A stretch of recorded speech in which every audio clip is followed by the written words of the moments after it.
Hola a todos, sean bienvenidos a un nuevo episodio de Diseño Saikochiku, un podcast especializado en diseño japonés. El día de hoy atenderemos al episodio 5, titulado Diseño de cartel, un viaje visual a través del cartel japonés, con nuestra especialista Teresa Pérez Contreras. Teresa, muy buenos días, ¿cómo estás? Buenos días, bueno, buenas tardes aquí en España.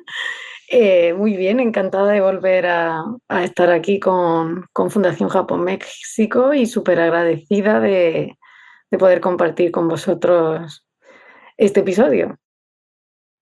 Muchas gracias, muy agradecidos nosotros también de que hayas accedido a colaborar otra vez con nosotros. Y para quienes no la conozcan, déjenme presentarles a Teresa. Teresa Pérez Contreras, conocida también como Terelo, nacida en Granada, España, se ha visto involucrada desde pequeña en mezclas culturales, tanto por su ciudad de origen como por sus pasatiempos. Así, su gusto por los cómics, libros y series de animación, coproducciones hispano-niponas, la llevaron a descubrir también el arte contemporáneo japonés de autores como Yoshitomo Nara o Takashi Murakami. Es, además, licenciada en Bellas Artes con especialidad en diseño gráfico, con estudios en gestión cultural, y es durante sus estudios en gestión cultural que realiza prácticas profesionales en el Departamento de Arte y Cultura de Fundación Japón, Madrid. Actualmente combina su labor como docente en la Escuela de Arte de San Telmo en Málaga, España, con la de investigadora. Su tesis doctoral en curso explora la identidad cultural a través del diseño, y está enfocada concretamente en el diseño gráfico japonés. Pues Teresa, entonces dejo al público en tus manos y estamos pendientes a tu presentación. Muchas gracias. De acuerdo, pues en este episodio vamos a hablar del diseño del cartel como un viaje visual a través del cartel japonés.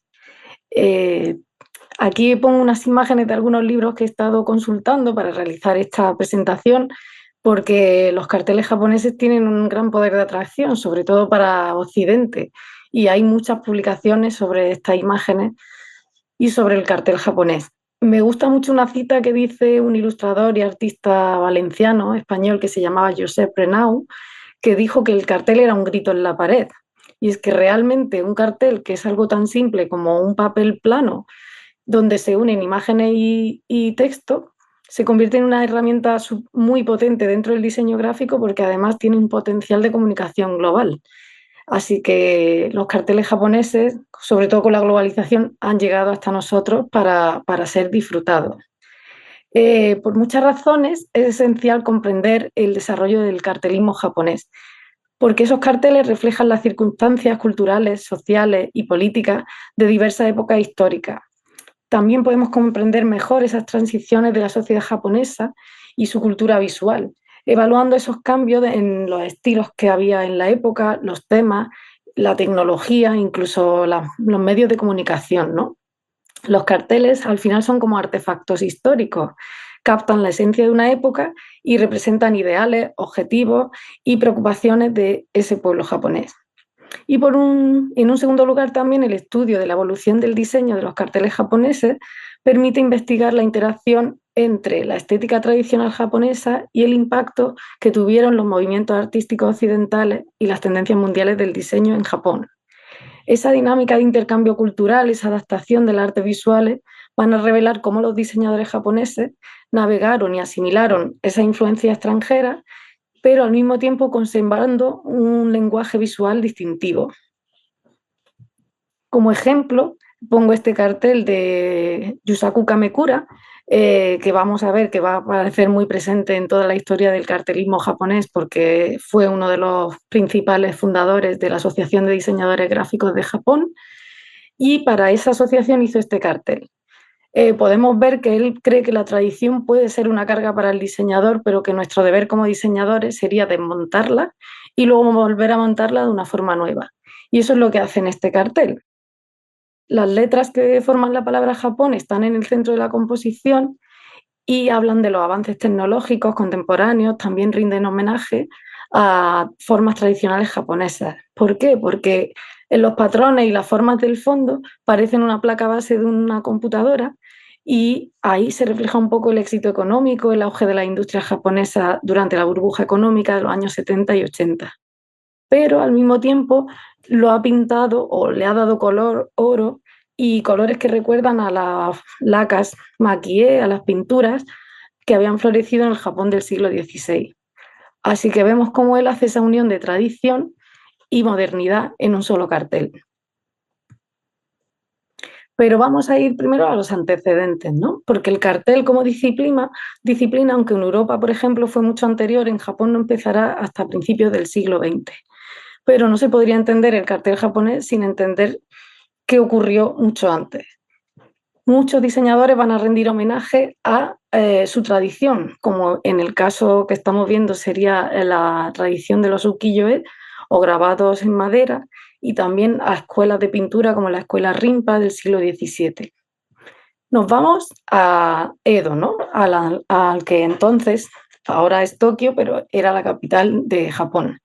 Y recordamos, como ya hemos visto en otro episodio, cómo había una ciudad floreciente que estaba aislada del mundo exterior, pero que tenía una gran cantidad de pueblo, o sea, de población que disfrutaba de los placeres de la ciudad y además una gran cantidad de creativos y artistas.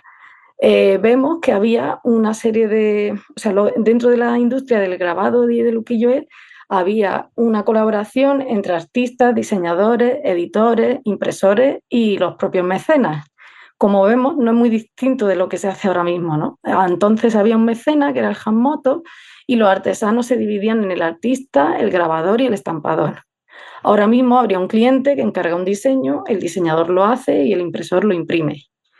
También es interesante ver los temas que eran recurrentes en la época. Por ejemplo, los bijinga, que eran los retratos de mujeres hermosas, los yakushae, que eran los retratos de famosos actores de kabuki, o los meishoe, que eran estampas de lugares famosos. Ya veremos que todos estos motivos se repetirán en el futuro. También vemos que había diferentes soportes publicitarios antes de que existiera la publicidad, porque estaba el Evira, que era un folleto ilustrado, los Kokokubira, que eran folletos publicitarios, y los E-Kanban, que eran carteles ilustrados.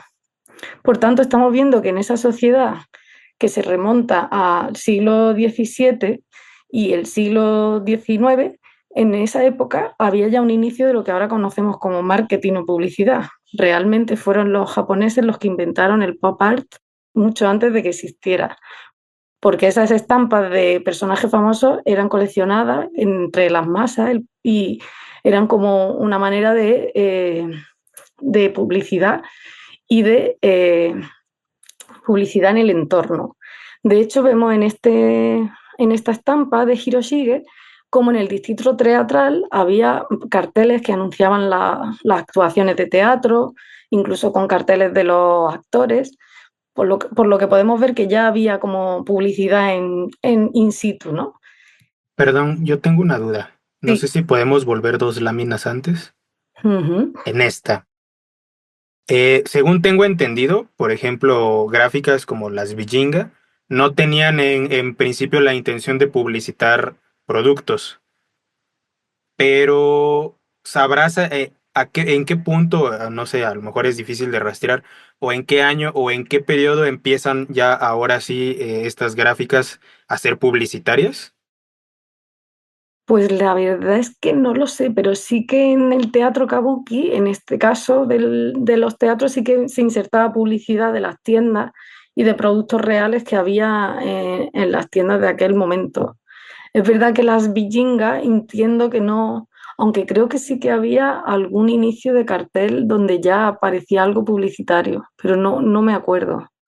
Ok, entonces creo que lo que pasa es que yo había visto por ahí una cita, que de hecho la traigo por aquí. No sé si Ujú. ubicas al autor que se llama Richard Thornton. Tiene un Sí. libro que se llama Japanese Graphic Design, Ujú. precisamente. Y bueno, si quieres te la leo. Vale. Dice, donde las mujeres europeas de los carteles, con sus resplandecientes figuras, eran creadas con un espíritu de consciente picardía, las mujeres japonesas representaban la esencia de una dignidad tranquila y una serenidad juvenil. En lugar de un entusiasmo efervescente, expresaban la serenidad oriental. Es que, bueno, por esta cita yo entiendo que ya presentaban entonces tintes publicitarios, ¿no? Sí, Algunas de ellas. Sí, veremos, sí es verdad que, claro, sí, la manifestación publicitaria estaba muy relacionada con la manifestación artística y la forma en que tenían de representar a la mujer, pero vamos a ver en el momento en el que llega la época Meiji y se abren a Occidente, esa picardía va a aparecer, que Ok, ahora lo veremos después. ok, sí. Pero sí Disculpa la que creo, interrupción. no, no pasa nada, es súper interesante. Sí que creo que de alguna manera para ellos sí que había picardía en esa imagen, aunque fuese oculta, ¿no? Claro, Nuestra manera de ver la figura femenina es distinta, sí, claro. pero, pero que sí que puede ser que también la mirada de Richard Thornton es muy occidental y entonces siempre va a encontrar esas diferencias entre cómo nosotros miramos y ellos observaban, pero es interesante, sí, el apunte. ¿Continuamos? Sí, claro, claro. De Disculpa, acuerdo. me adelanté No un pasa poco nada, entonces. es muy interesante. Pues eso, veíamos que en el teatro aparecía ya publicidad y ya se publicitaban productos de las tiendas de la ciudad. Y luego vemos este grabado de Hokusai, de las 36 vistas del Monte Fuji, donde aparecen algunos carteles que se ven de unas tiendas, que eran las tiendas Mitsui, en el distrito Surugacho, en Edo, de las que ya hemos estado viendo que se convirtieron en los futuros centros comerciales o tiendas por departamento, que también exponían esas estampas. Y había muchísimas tiendas que lo hacían. O sea que ya había como un sitio donde esos artistas podrían mostrar su arte, además de distribuirlo por la calle. Pero llegamos a la etapa Meiji y aparece la modernidad. Es decir, en 1910 Japón se empieza a transformar en un Estado-nación moderno.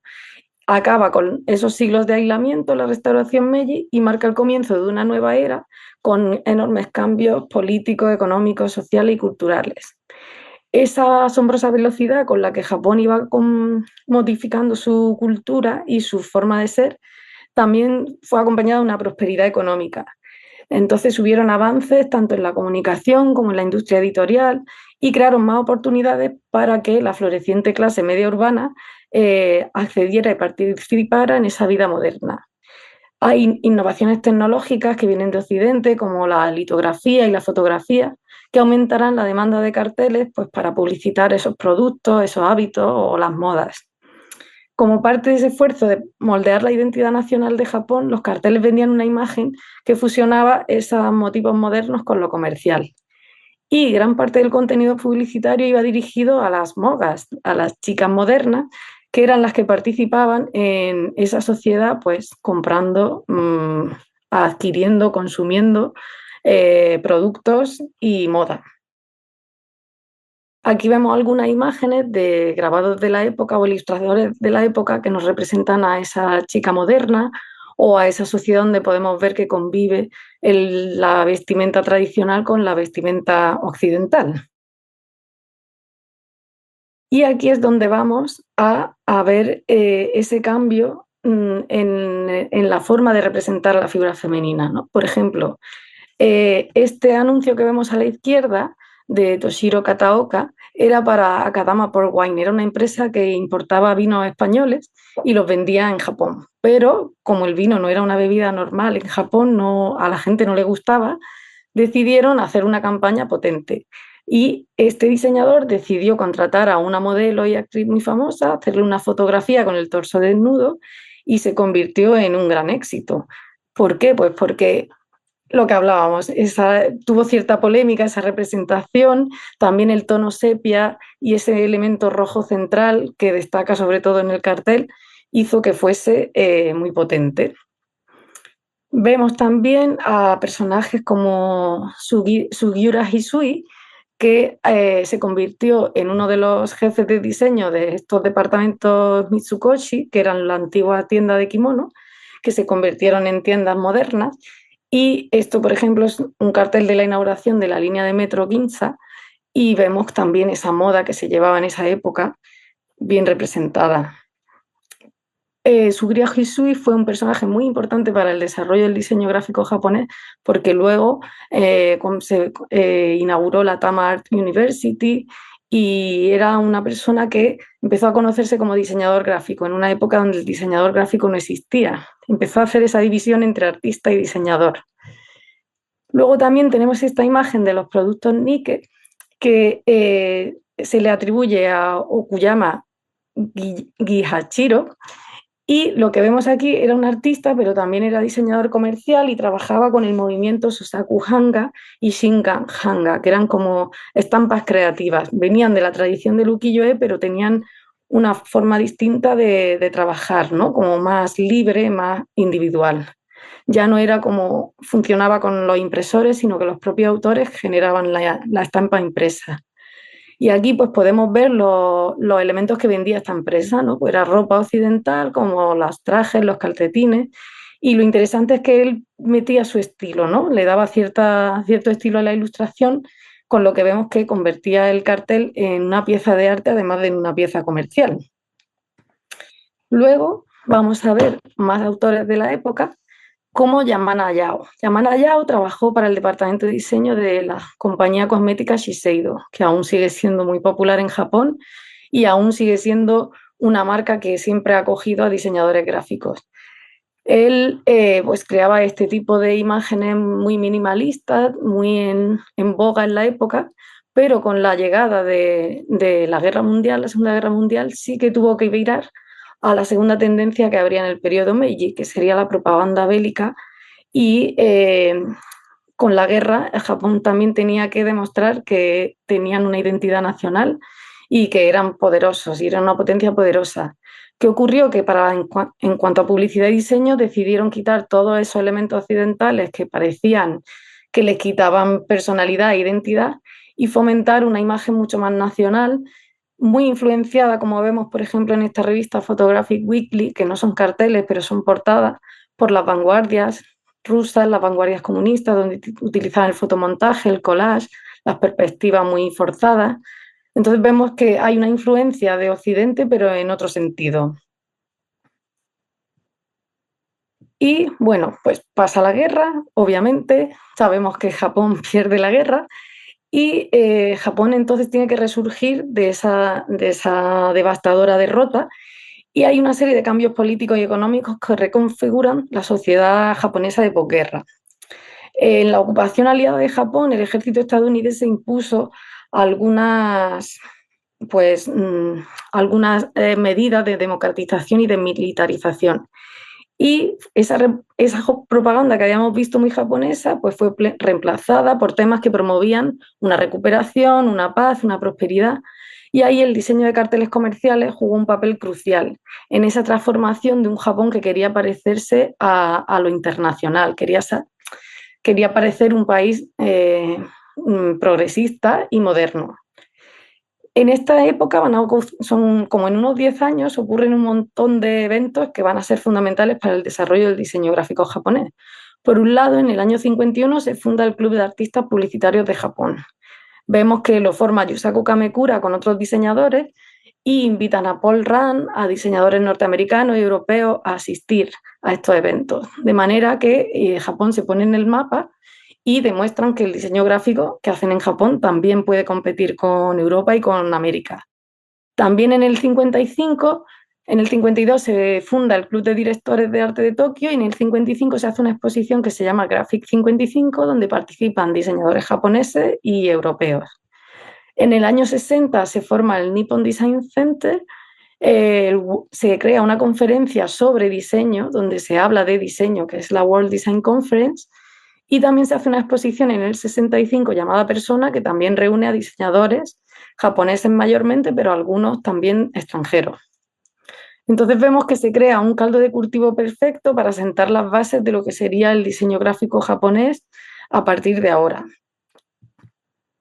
En esta época también Japón tiene muchísimos eventos, ¿no? Entre ellos están los Juegos Olímpicos de Verano de Tokio del 64, la Expo de Osaka del 70 y la Expo Oceánica de Okinawa del 75. Aquí los carteles van a ser fundamentales para hablar de ese Japón moderno. Y sobre todo vemos a la izquierda que la propuesta que realizó Yusaku Kamekura con otro equipo de diseñadores se convirtió en un antes y un después en el diseño gráfico japonés, porque hasta entonces se usaba mucha ilustración, pero Kamekura decidió utilizar fotografía y creó unos carteles donde la fotografía era la protagonista y un logotipo, que es el que vemos, que tuvo muchísimo éxito.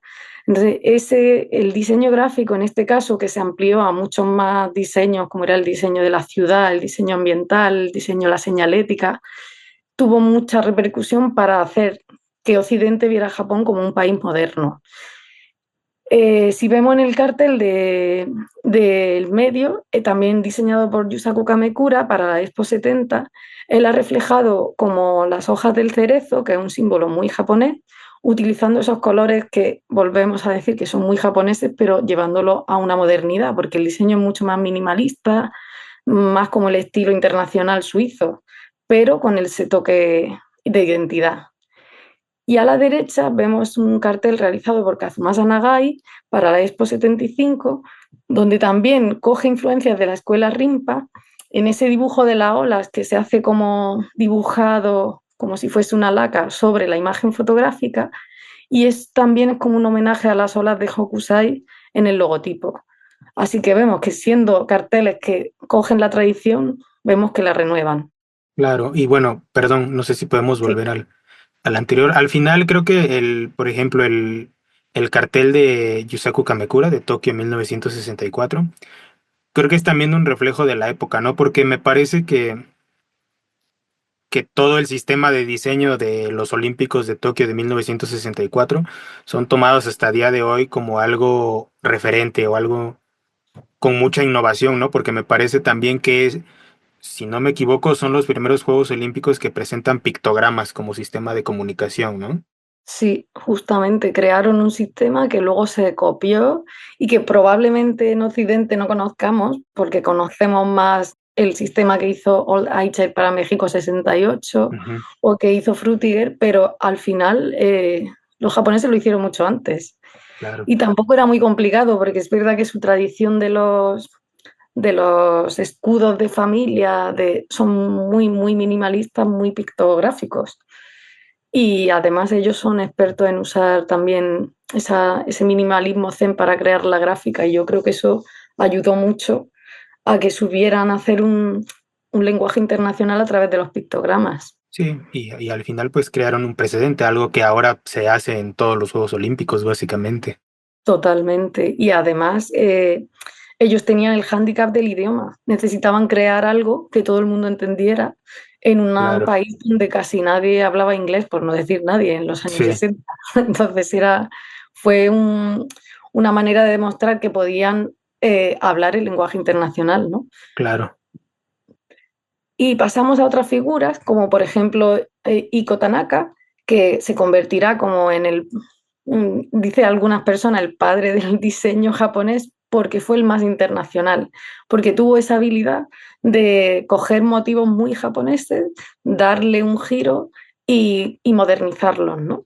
Entonces se le llama el maestro de la forma perfecta, porque es verdad que sus carteles tienen como formas geométricas muy perfectas y son tan modernos y tan atemporales que podrían parecer hechos ahora mismo. Eh, Al final él lo que hizo fue unir la funcionalidad con la forma y hizo esa transición entre modernidad y tradición, entre lo oriental y lo occidental, que consiguió tener ese éxito. Si vemos, él dice que el cartel es una superficie plana bidimensional que utiliza el papel como medio, pero su mensaje se presenta como una esencia concentrada de la que se han eliminado todos los elementos superfluos. Y él lo compara con las formas literarias breves como el haiku y el tanka. Es decir, que él traslada ese lenguaje literario al lenguaje visual. Y bueno, he puesto ciertas imágenes de los personajes que él representa. Como vemos a la izquierda, uno de sus pósters más conocidos, el cartel más conocido, que es el hecho para Nihon Buyo, para la compañía de teatro.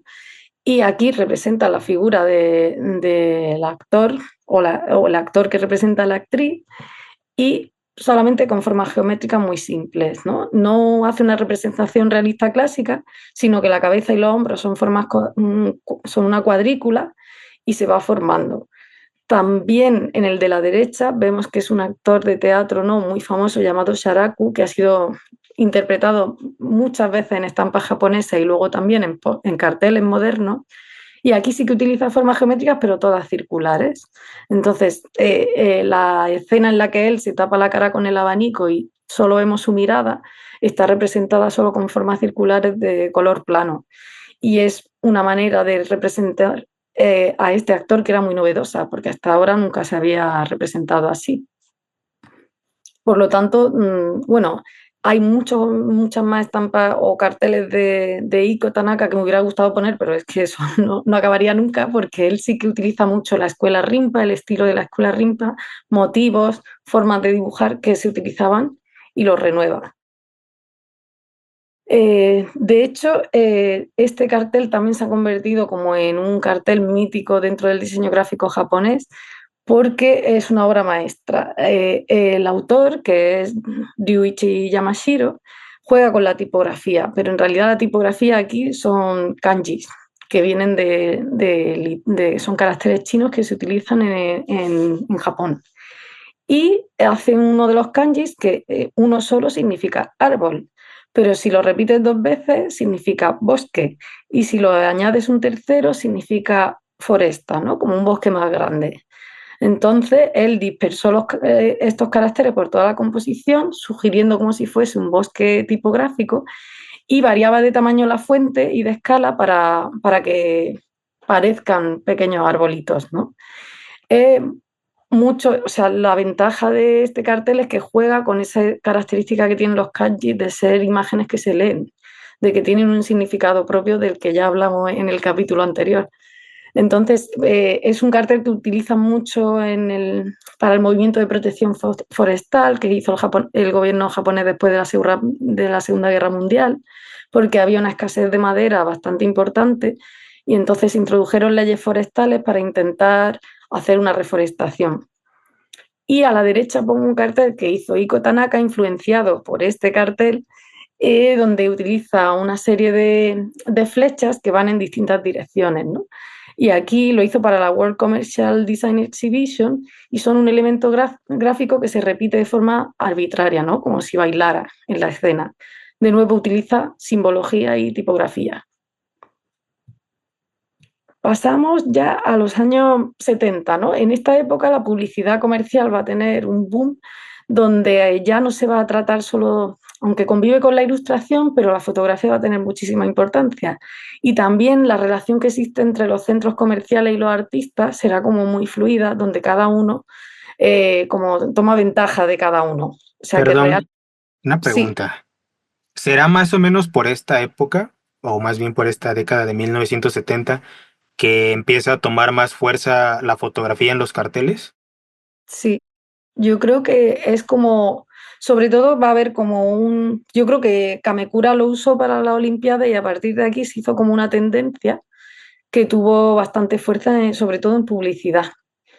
Sí que es verdad que vamos a ver que convive con la ilustración, pero hay muchos carteles que van a utilizar fotografía, sobre todo en los años 70 y los 80, precisamente porque supongo que también la tecnología estaba mucho más avanzada y permitía trabajar mejor de lo que se había hecho hasta entonces. Mm. Claro, sí. Vale. Gracias. Y nada, pues aquí vemos a Makoto Nakamura, por ejemplo, que continuado trabajando con Shiseido, como vimos que había trabajado Yamana Hayao, pero lo que hizo es crear como una producción de publicidad de imagen corporativa muy dinámica que se centraba en fotografía. Y vemos que es lo que hemos dicho, este prototipo lo abrazó la publicidad japonesa y se utilizó mucho para muchos anuncios, ¿no?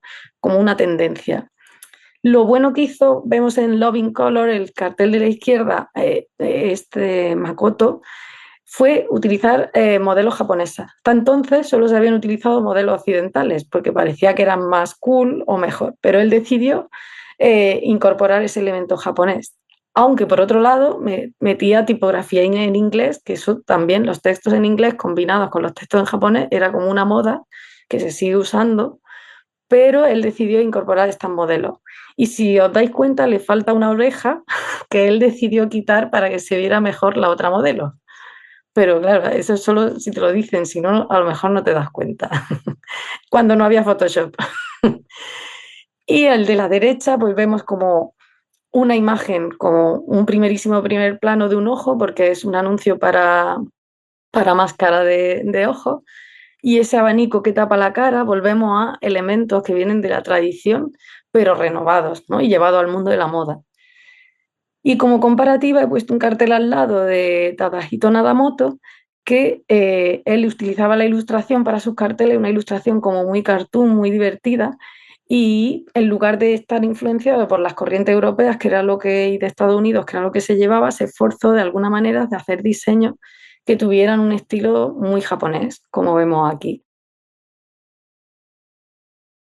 Otra campaña que también es interesante es esta de Matsunaga Shin, que habla de Big Summer, ¿no? Que también es para productos comerciales de Shiseido.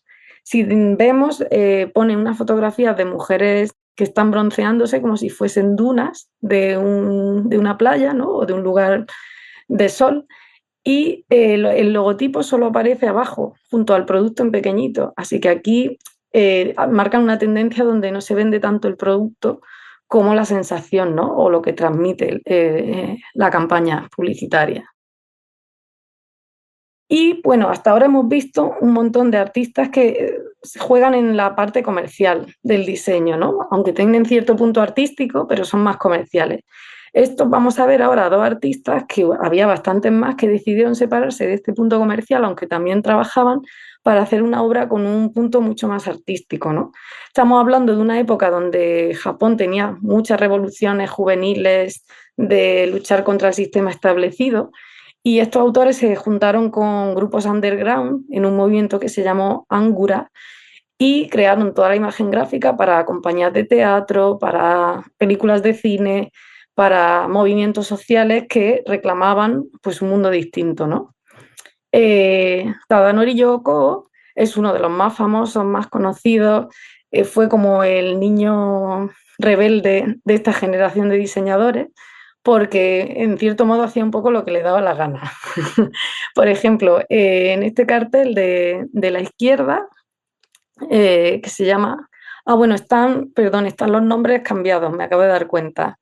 El de la izquierda, el de la derecha, el del medio y el del medio, el de la izquierda. Entonces, el cartel de la izquierda es para, se llama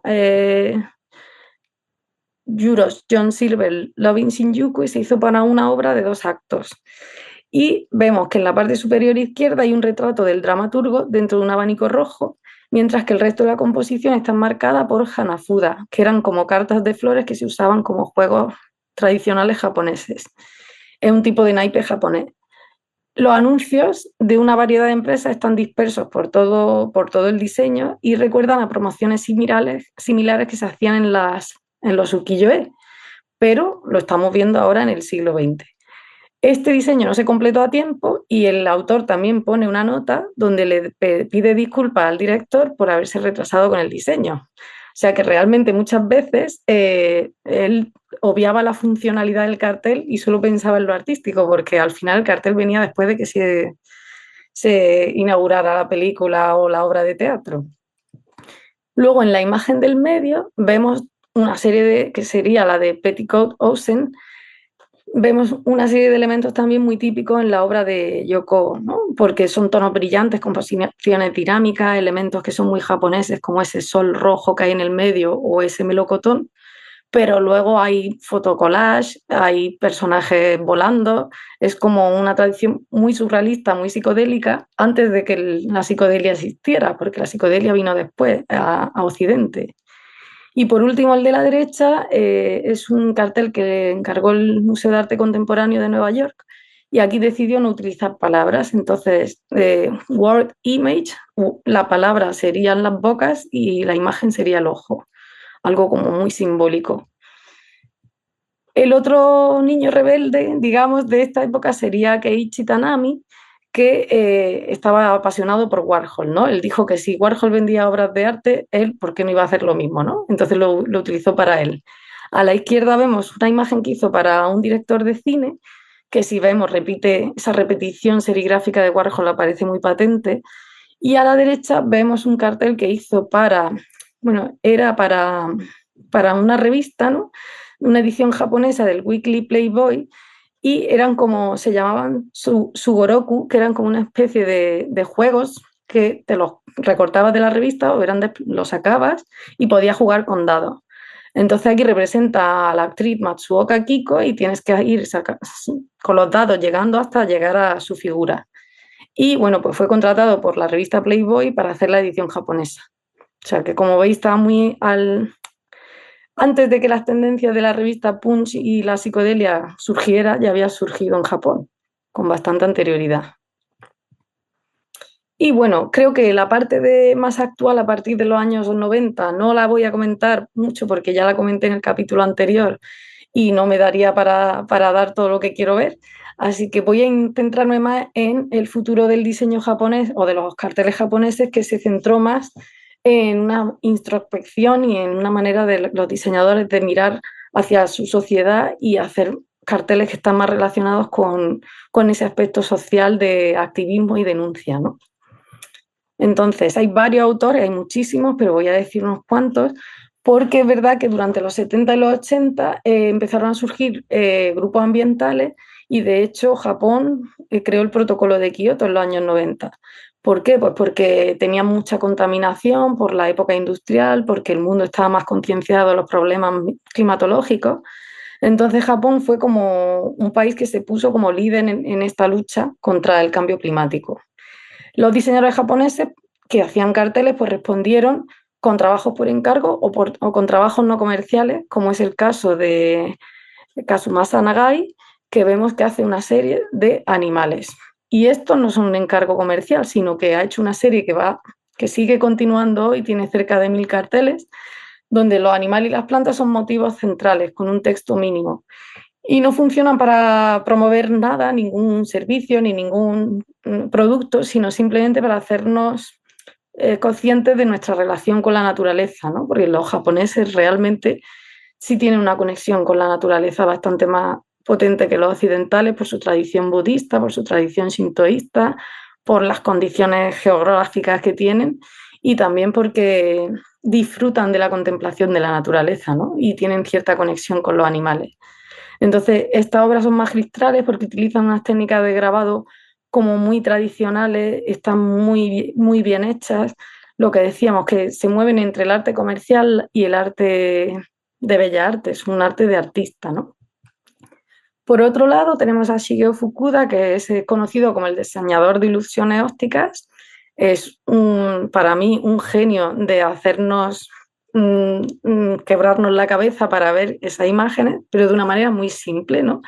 Entonces él hizo muchísimas pósters dedicados a denunciar porque después de la bomba de Hiroshima, Japón era muy consciente de que el mundo debía vivir en paz.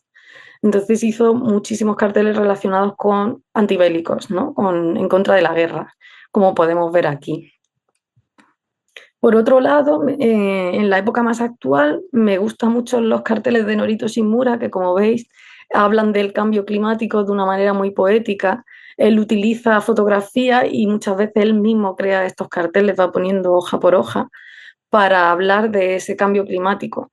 Y si vemos el del medio, por ejemplo, que se llama Global Warming, habla del aumento del nivel del mar de una manera muy poética y utilizando tipografía y cómo esa tipografía se funde. Es una maravilla. Como vemos, hay una tradición del cartel japonés que es la de observar sin necesidad de explicar mucho, ¿no? Está claro solamente con verlo. Otro movimiento que me parece interesante es el de Hiroshima Appeals. Esto surgió a través de el JACDA, que hemos visto que es la Asociación de Diseñadores Japoneses, y la Fundación Cultura Internacional de Hiroshima. El objetivo era transmitir una esperanza de paz después del bombardeo en Hiroshima de la Segunda Guerra Mundial y continuó hasta 1990 con 21 carteles que eran encargados a diseñadores y diseñadoras japoneses. Luego se hizo internacional y participaron también diseñadores internacionales, pero bueno, os muestro uno primero que hizo Yusaku Kamekura, que era el presidente de esta asociación, donde representa como unas mariposas con las alas ardiendo que van cayendo, ¿no? Como mostrando esa violencia y esa belleza que tiene la guerra y hablando de ese momento en el que la bomba estalló, ¿no? Es muy potente y no tiene texto, simplemente con imagen nos demuestra un poco cuál es la realidad de esa guerra, ¿no? Y luego el último que se hizo lo hizo Eikyo Ishioka, que era una directora de arte que colaboró con un ilustrador, en este caso era Charles White tercero, que había trabajado para carteles de Star Wars. Y representa a Mickey Mouse tapándose los ojos.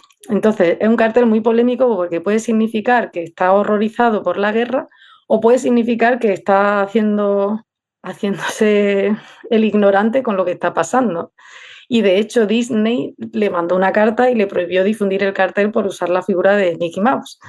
Entonces sí que habla un poco de esa manera también de los diseñadores gráficos de postularse y reivindicar, ¿no?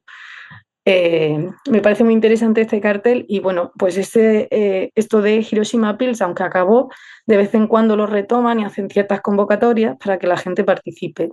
Justo eso quería preguntarte. ¿A día de hoy es un proyecto entonces que sigue vigente Creo que sí, o por sigue lo que vigente he por leído, temporadas? sí, a veces lo Ok. usan pues para rememorar algún evento o para hacer algo. Ah, vale. Sí. Y además siempre lo hacen también con una vocación más internacional, no solo dentro de Japón. Ok, vale, Al gracias. hilo de esto, viene, por ejemplo, esto que es una convocatoria, un concurso internacional que organiza la JACDA, la Asociación de Diseñadores Japoneses, para estudiantes. Y me parece muy interesante porque siempre plantean un concepto, ¿no? Por ejemplo, en 2023 plantearon el concepto de compartir. Compartir de una forma muy abierta, bien compartir momentos especiales, íntimos de tu familia o con personas que quieres, o bien compartir en el sentido más amplio del mundo en el que habitamos y lo que compartimos como seres vivos, ¿no? Entonces, aquí, por ejemplo, uno de los ganadores fue Osaka Kenta, que me parece muy interesante la propuesta que hizo, porque su propuesta se llamaba Compartámonos entre nosotros, ¿no? Y interpreta las palabras en el contexto de ecosistemas naturales con dos pósteres. Une los motivos de océano y los motivos de montañas. Y entonces utiliza caracteres kanji gruesos con mucho peso que enumeran la flora y fauna que puebla estos hábitats y trabaja con el concepto del texto simbólico, como hemos visto. O sea, que cada kanji representa un animal, bien del océano, bien de la montaña. Lo que hace es que en la parte de arriba coloca el kanji de los animales que son como los depredadores mayores y en la parte de abajo va poniendo el resto y pues hace como una imitación de la pintura de paisaje que implica que se interconexionan los seres vivos. O sea que me parece muy interesante, por un lado, a nivel tipográfico y de diseño, y por otro, porque me recuerda también a las inscripciones que se hacían en la etapa de Edo para los torneos de sumo, que tenían una caligrafía concreta, muy gruesa, y también, por otro lado, me parece interesante el mensaje, ¿no? Porque está hablando de algo social, ¿no? De cómo convivimos con la naturaleza.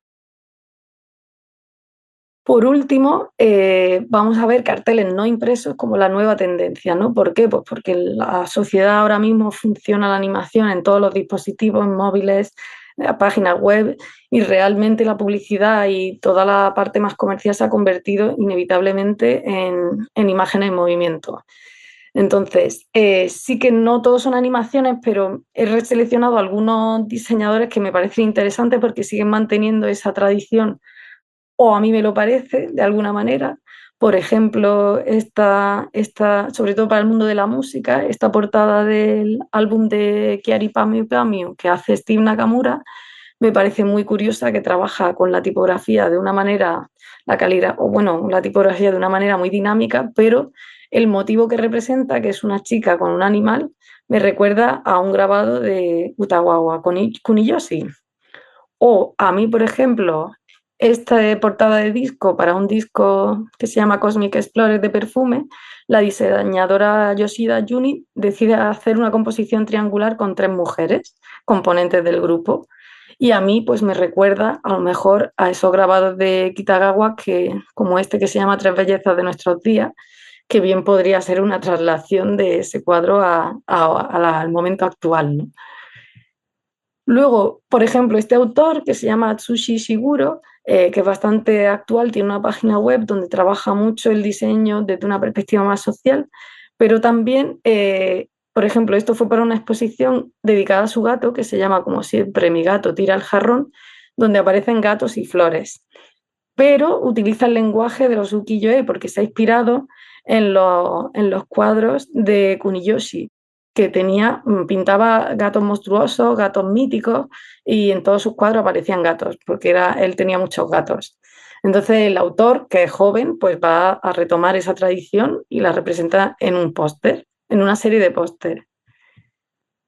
Este otro es un autor que hace póster que hablan de su día a día, es decir, de cosas que pasan por su cabeza, pero los publica en Instagram, no los imprime y tiene muchísimos seguidores. Parece ser que este estilo minimalista, donde hablas de cosas muy normales, la gente se identifica mucho con ellos y funciona muy bien.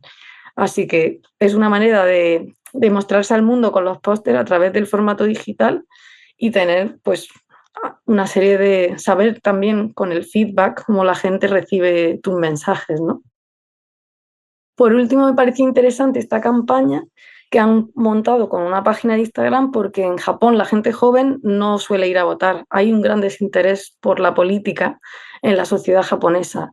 Entonces, esto es una iniciativa que se ha hecho para que a través del cartel ilustrado la gente se anime a votar. Entonces, empezaron en 2021 y han seguido en las siguientes elecciones publicando carteles que hacen que la gente joven se conciencie de la importancia de votar, porque tienen un grave problema en ese sentido. Y por último, he puesto varios carteles que son animados, porque a lo mejor, por ejemplo, en este caso es para un festival de música y ahora bueno, ahora todas las webs pueden soportar la animación, los dispositivos móviles, las tablets. Entonces, mucha gente utiliza la animación como medio para promocionar un evento o un producto.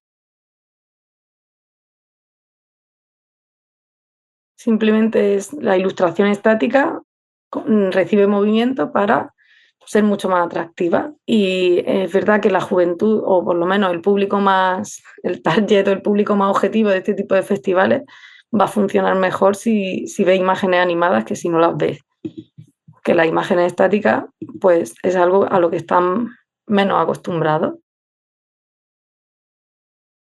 Por otro lado, tenemos este estudio que se llama Estudio Wonder, que, lo que hace es que trabaja para grandes almacenes como Parco y vemos que los almacenes y los centros comerciales siguen siendo ese lugar donde la gente expone las imágenes, donde son como los mecenas, porque son los que ofrecen trabajo a los diseñadores gráficos para crear todas sus campañas. Y en realidad, como funcionan en un mundo de moda y tendencias, pues qué mejor que diseñadores jóvenes que también manejan el mundo de la animación para hacer esas campañas. Como lo que hacen es que la tipografía va cayendo animada y van sucediéndose imágenes, de manera que puedes comunicar más cosas en menos periodo de tiempo. Así que combinan imagen que va cambiando con tipografía que se va moviendo. En realidad es algo muy básico, pero es verdad que es un lenguaje que funciona muy bien. Y por último, el estudio Emuni también ha creado una campaña para un festival de Tokio y simplemente han recurrido a formas muy tipográficas o muy orgánicas y formas un poco abstractas y minimalistas para crear una imagen animada que luego funcionará de manera estática para cartelería, para la parte impresa, pero siempre hay una parte digital que estará presente. Como podemos ver aquí, pues tiene unas adaptaciones que permiten además múltiples adaptaciones, porque la animación permite que haya varios pósteres o varios carteles en lugar de uno solo. Pues ya hemos llegado al final de este viaje a través de los carteles japoneses y espero que haya muchas más paradas en este viaje porque seguramente los diseñadores japoneses actuales van a crear muchísimo material gráfico que también me imagino que analizaremos en un futuro. En realidad es muy importante también tener este espacio en común donde podamos ver el diseño gráfico japonés, porque es verdad que los carteles son como el elemento que más desde nuestra perspectiva occidental nos atrae, porque son muy llamativos, pero realmente es interesante que lo pongamos en común, que veamos distintas perspectivas, porque únicamente sabiendo o alineando esa imagen a un conocimiento de la sociedad, la economía, la política, la cultura, vamos a entender mejor esos elementos, porque si no se queda en una imagen superficial que no tiene contexto. Entonces creo que tener estos espacios como este podcast que habéis creado me parece muy, muy interesante para que la gente pueda conocer mejor el diseño gráfico japonés como parte también de la historia del diseño gráfico, que también es importante, no solo el diseño que se ha conocido hasta ahora, sino que sobre todo en un mundo global donde hay tanta imagen y todo se pierde, poner el foco en Japón me parece interesante. Y más que nada también me parece que es necesario, porque sobre todo el diseño gráfico hecho en Asia no tiene mucha cabida en nuestra cultura, o por lo menos no se ha escrito mucho, no se sabe mucho en países de habla hispana. Entonces yo os doy la enhorabuena por la iniciativa, porque nos sirve a todos para conocer más este diseño. Y bueno, no sé, también es verdad que lo miramos desde una perspectiva occidental, que podemos tener ciertos sesgos de exotismo y de orientalismo, pero es que sí creo sinceramente que ahondando e intentando investigar podemos intentar evitarlo y ser un poco más, tener una perspectiva más amplia y una visión más amplia de la materia. Claro, al final estamos hablando aquí de diseño gráfico, pero el diseño gráfico forma parte también de una cultura. Entonces estamos hablando también de un entendimiento cultural mutuo, ¿no? Intentamos entender parte de la cultura de Japón a través de su diseño y creo que al mismo tiempo eso nos da las herramientas también eh, para analizar nuestra propia cultura y nuestro propio diseño, ¿no? En tu caso, bueno, el diseño que se genera en España y en mi caso, en el caso de algunos de nuestros estudiantes, pues el diseño que se genera en México. Sí.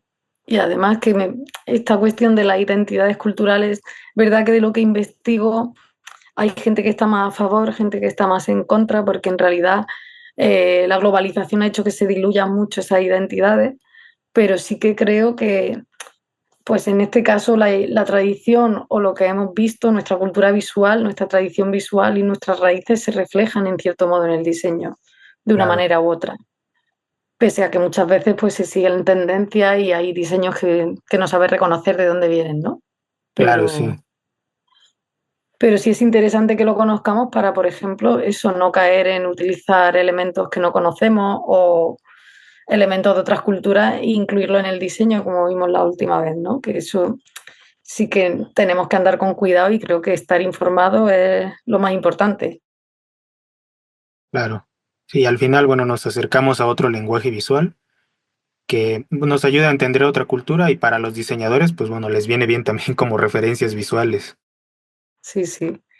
Sí, y es verdad que en podcast de diseño gráfico, bueno, en España ya hay cada vez más, pero este formato así en vídeo que puedes ver imágenes, que es mucho más fácil que si solo lo escuchas, es interesante el poder ver las imágenes y que se describan y que se expliquen. Y pues bueno, Teresa, te agradezco mucho por habernos acompañado durante estos 2 episodios. Te agradezco Mm. mucho por la información, por el tiempo que invertiste seguramente en todas estas investigaciones. Y pues bueno, muchas gracias y a todos nuestros oyentes, nos vemos en el siguiente episodio. Muchas gracias a vosotros por invitarme.